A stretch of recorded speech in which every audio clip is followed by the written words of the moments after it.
ಬೇಲೂರು ತಾಲೂಕಿನ ಯೋಗ ಚೇತನ ಕೇಂದ್ರ ಹಾಗೂ ಚನ್ನರಾಯಪಟ್ಟಣ ಪ್ರಸನ್ನ ಗಣಪತಿ ಸೇವಾ ಸಮಿತಿ ವತಿಯಿಂದ ಪದ್ಮಭೂಷಣ ವಿಶ್ವಜ್ಞಾನಿ ವಿಶ್ವಶ್ರೇಷ್ಠ ಸಾಹಿತಿ ಡಾಕ್ಟರ್ ಎಸ್.ಎಲ್. ಭೈರಪ್ಪ ಅವರ ಸ್ಮರಣಾರ್ಥವಾಗಿ ಚನ್ನರಾಯಪಟ್ಟಣ ತಾಲೂಕು ಕ್ರೀಡಾಂಗಣದಲ್ಲಿ ಆರೋಗ್ಯ ಅರಿವು ಕಾರ್ಯಕ್ರಮ ಆಯೋಜಿಸಲಾಗಿತ್ತು.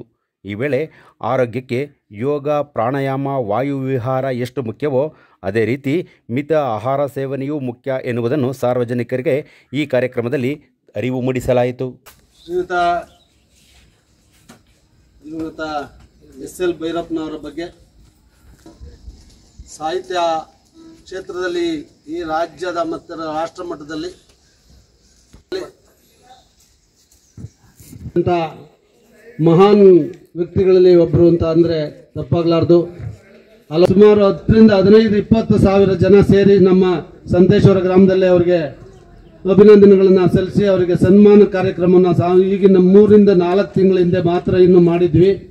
ಏಕಂತ ಅಂದರೆ ಅವರು ಸಾಹಿತ್ಯ ಕ್ಷೇತ್ರದಲ್ಲಿ ಇದ್ರೂ ಸಹ ಗ್ರಾಮೀಣ ರೈತರ ಪರವಾಗಿ ನಮ್ಮ ಭಾಗದ ಕೆರೆ ಕಟ್ಟೆಗಳನ್ನು ತುಂಬಿಸಿ ನಮ್ಮ ರೈತರಿಗೆ ನನ್ನದೇ ಆದಂಥ ಒಂದು ಕೊಡುಗೆಯನ್ನು ಕೊಡಬೇಕು ಅನ್ನೋ ಒಂದು ವಿಶೇಷವಾದ ಅಭಿಮಾನವನ್ನು ಇಟ್ಟು ನಮ್ಮ ರೈತರ ಪರವಾಗಿ ಲಾಸ್ಟ್ ಬೊಮ್ಮಾಯಿ ಅವರ ಸರ್ಕಾರದಲ್ಲಿ ಬಡ್ಜೆಟ್ನಲ್ಲಿ 25 ಕೋಟಿ ರೂಪಾಯಿಯನ್ನು ಇರಿಸಿ ನಮ್ಮ ಭಾಗದ ಸಂತೇಶ್ವರ, ಅಗ್ರಹಾರ, ಬೆಳಗುಳಿ ಅಲ್ಲಿರ್ತಕ್ಕಂಥ ಸುಮಾರು ಕೆರೆಗಳನ್ನು ತುಂಬಿಸಿ ನಮ್ಮ ಭಾಗದ ಕುಡಿಯೋ ನೀರಿಗೆ ಇವತ್ತು ಅವರೇ ನಮ್ಗೆ ಆಶ್ರಯದಾತರು. ಇವತ್ತು ಈ ವರ್ಷದಲ್ಲಿ ಮಳೆನೇ ಆಗಿಲ್ಲ, ನಮ್ಗೇನಾರ ಅವರ ಕೆರೆಗೆ ನೀರು ತುಂಬಿಸುವಂಥ ಕಾರ್ಯಕ್ರಮನ ಮಾಡ್ದಲ್ಲ ಹೋಗಿದ್ರೆ ನಮಗೆ ಕುಡಿಲಿಕ್ಕೂ ಸಹ ನೀರು ಇರ್ತಿರಲಿಲ್ಲ. ಅಂತ ಒಂದು ರೈತರಿಗೆ ವಿಶೇಷವಾದ ಕೊಡುಗೆಯನ್ನು ಕೊಟ್ಟು ಹೋಗಿದ್ದಾರೆ.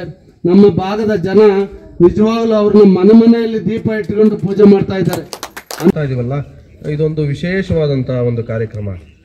ಈ ಭೂಮಿ ಮೇಲೆ ಬದುಕಿರ್ತಾರೆ, ಅವರು ಬದುಕಿದ್ದಾರೆ ಅಂತ ಗೊತ್ತೇ ಆಗಲ್ಲ. ಮೇಲೆ ಇಲ್ಲ ಆದ್ರೂ ಅವ್ರು ಇನ್ನೂ ಬದುಕಿದ್ದಾರೆ ಅನ್ನುವಂಥದ್ದು. ಅವ್ರು ಇಲ್ಲ ಅಂದ್ರೂ ಬದುಕಿದ್ದಾರೆ ಅನ್ನಂಗಿರಬೇಕು. ಕೆಲವು ಜನ ಬದುಕಿದ್ರು ಇಲ್ಲ ಅನ್ನಂಗೆ ಇದ್ದಾರೆ.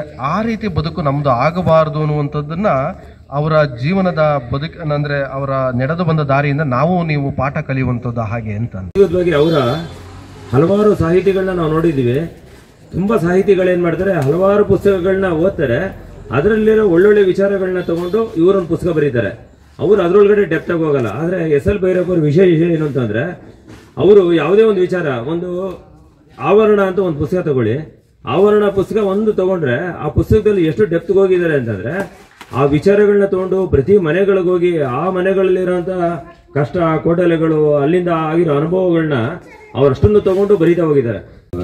ಅವ್ರು ಮಾಡಿದಂಥ ಒಳ್ಳೆ ಕೆಲಸಗಳು, ಅವ್ರು ಮಾಡಿದಂಥ ಒಳ್ಳೆ ಭಾವನೆಗಳಿಂದ ದಿನ ಹುಡ್ತಾ ಇರ್ತಾರೆ. ಅದೇ ಸಾಲಿನಲ್ಲಿ ಭೈರಪ್ಪ ಸರ್ ಕೂಡ ಅವ್ರು ಮಾಡಿದಂಥ ಸಾಹಿತ್ಯ ಕ್ಷೇತ್ರದಲ್ಲಿ ಮಾಡಿದಂಥ ಸಾಧನೆಗಳಿಂದ ದಿನ ಹುಡ್ತಾ ಇರ್ತಾರೆ. ಯಾಕಂದರೆ ಅವ್ರು ಬರೆದಂಥ 28 ಕಾದಂಬರಿಗಳು ಸೂರ್ಯಚಂದ್ರ ಇರೋವರು ಕೂಡ ಇರುತ್ತವೆ.